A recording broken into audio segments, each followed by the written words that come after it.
వే gold trusted gold buyers మీరు తాకట్టు పెట్టిన బంగారాన్ని విడిపించి ఈ రోజు ఉన్న మార్కెట్ ధరకు కొనబడను. నమస్తే, వెల్కమ్ టు ఇట్స్ యూటీవీ. నేను సిరాజ్.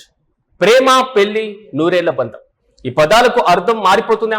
నమ్మి వెళ్ళినటువంటి అత్తిల్లే నరక కూపంగా మారుతుందా? కంటికి రెప్పలా చూసుకోవాల్సినటువంటి భర్తే కాలయముడిగా మారితే ఆ ఆడపిల్ల ఇంకెవరికి చెప్పుకోవాలి? సరిగ్గా ఇలాంటి గుండెల్ని పిండేసేటువంటి ఘటనే దేశ రాజధాని ఢిల్లీలో జరిగింది. పెళ్లైన 2 నెలలకే ఓ నవవధువు అనుమానాస్పదమైనటువంటి స్థితిలో శవమై తేలింది. కానీ అసలు ట్విస్ట్ ఏంటంటే, ఆమె చనిపోవడానికి ముందు గూగుల్లో చేసినటువంటి సెర్చులు చూసి సాక్షాత్తు పోలీసులే షాక్ అవుతున్నారు. అసలు ఆమె గూగుల్లో ఏం వెతికింది? లవ్ మ్యారేజ్ చేసుకున్నటువంటి ఆ దంపతుల మధ్య అసలు ఏం జరిగింది? ఆకృతి మరణం వెనుక ఉన్న ఆ నరక ప్రాయమైనటువంటి నిజాలేంటో ఓసారి చూద్దాం. ప్రధానంగా ఢిల్లీలోని పుష్ప విహార్ కు చెందినటువంటి 28 ఏళ్ల ఆకృతి సుతార్ ఛతర్పూర్ లో ఉన్నటువంటి సేల్స్ ఎగ్జిక్యూటివ్ గా పనిచేస్తుంది. తను ప్రాణంగా ప్రేమించినటువంటి చిన్ననాటి స్నేహితురాలి తమ్ముడు అరెస్టు సిక్కాను పెద్దలను ఒప్పించి మరీ పెళ్లి చేసుకుంది. 2 ఏళ్ల ప్రేమాయణం తర్వాత ఇద్దరు ఒకటయ్యారు. పెళ్లి కోసం ఆకృతి తల్లిదండ్రులు తమ స్తోమతకు మించి దాదాపు 8 లక్షల వరకు ఖర్చు పెట్టారు. ప్రేమించి పెళ్ళాడు కదా, పూర్తి స్థాయిలో గుండెల్లో పెట్టుకుంటాడనుకుంటే పెళ్లైనటువంటి కొన్ని రోజులకే అసలు రంగు బయటపడింది. పెళ్లికి ముందు ఉద్యోగం చేసుకోవచ్చని చెప్పినటువంటి భర్త, అత్తమామలు పెళ్ళయ్యాక అసలు స్వరూపం బయటపెట్టారు. ఉద్యోగం మానేసి ఇంట్లోనే ఉండాలని, త్వరలో గర్భం దాల్చాలని వేధించడం మొదలు పెట్టారు. అంతటితో ఆగకుండా ఒక కారుతో పాటుగా 20 లక్షలకు అదనపు కట్నం తేవాలంటూ నరకం చూపించారు. చిన్న చిన్న విషయాలకే భర్త అరెస్టు సిక్క బెల్ట్ తీసుకొని పశువులా బాధేవాడు. జూన్ 29న అన్నం వేడిగా లేదనేటువంటి సాకుతో ఆమె పైన ఘోరంగా దాడి చేశారు. అమ్మా, నన్ను చంపేస్తారేమో అంటూ ఆకృతి ఏడుస్తూ తన తల్లికి ఫోన్ చేసి ఆవేదన కూడా పంచుకుంది.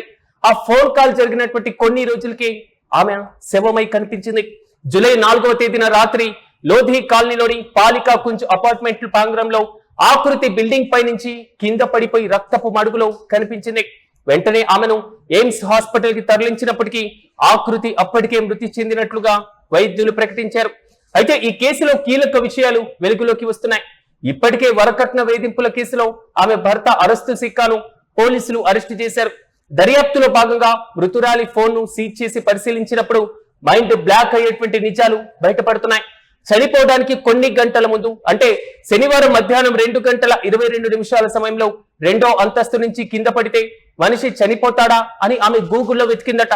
అంతకు ముందు మే నెలలో కూడా హౌ టు డై ఈజీలీ అని సెర్చ్ చేసినట్లు హిస్టరీలో తేలింది. ఈ సెర్చ్ హిస్టరీ చూస్తుంటే ఆమె ఎంతటి మానసిక క్షోభ అనుభవించిందో చాలా స్పష్టంగా అర్థమవుతుంది. ఇక పోలీసులకు దొరికినటువంటి సీసీటీవీ ఫుటేజ్ లో చనిపోయినటువంటి రోజు ఆకృతి ఒంటరిగాని అపార్ట్మెంట్ లోపలికి వెళ్ళినట్లుగా చాలా స్పష్టంగా కనిపిస్తుంది. కానీ ఆకృతి కుటుంబ సభ్యులు మాత్రం ఇది పక్కా ఆత్మహత్య కాదని, పక్కా ప్లాన్ ప్రకారం చేసినటువంటి హత్యనని కుట్టిపడేస్తున్నారు. ఆకృతి ఎంతో ధైర్యవంతురాలని, అంత సులభంగా ప్రాణాలు తీసుకునేటువంటి పిరికిది కాదంటూ కూడా వారు చెప్తున్నారు. అత్తింటి వారిని ఆమెను పూర్తి స్థాయిలో పైనుంచి నెట్టేసి ఉంటారంటూ కూడా వారు ఆరోపిస్తున్నారు. ప్రస్తుతం ఆకృతి కేసు ఢిల్లీ వ్యాప్తంగా సంచలనం రేపుతున్నాయి. ఏదేమైనా కలిసి బతకాల్సినటువంటి భర్తే కట్నం కోసం కాల యముడిగా మారితే ఆ నరకాన్ని భరించలేక ఓ నవవధువు ఎంత మానసిక వేదనను అనుభవించిందో ఆమె గూగుల్ సెర్చ్ హిస్టరీ చెబుతుంది. ప్రేమించి పెళ్లి చేసుకున్నంత మాత్రాన కట్న పిశాచులు మారని ఈ ఘోర ఘటన మరోసారి నిరూపించింది. ప్రస్తుతం పోలీసులు అన్ని కోణాల్లో దర్యాప్తు చేస్తున్నారు.